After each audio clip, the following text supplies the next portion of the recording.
Patuloy na pinapalakas naman po ang police presence at pamagmamando po sa trapiko sa mga pangunahing lansangan sa bayan po ng Lingayen upang matiyak ang kaligtasan ng publiko at masaayos ang daloy ng trapiko. Saklaw ng operasyon ang mga bahagi ng Alviera Street, kanto ng Artacho Street, Victory Basta Terminal, Solis Street, Common Terminal, Avenida Rizal East Street, kanto ng Maramba Boulevard sa Barangay Poblacion at sa NRSCC o sa Narciso ba ito, sa Barangay Manibok, Barangay Baay, Basing Outpost at mga barangay hall ng Tumbara.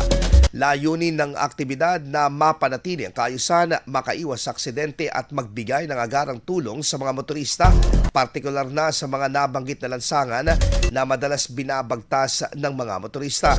Patuloy namang hinihikayat ng kapulisan sa Lingayen ang publiko na makipagtulungan sa mga otoridad at sumunod sa mga alituntunin ng trapiko upang mapanatili ang kapayapaan at kaayusan.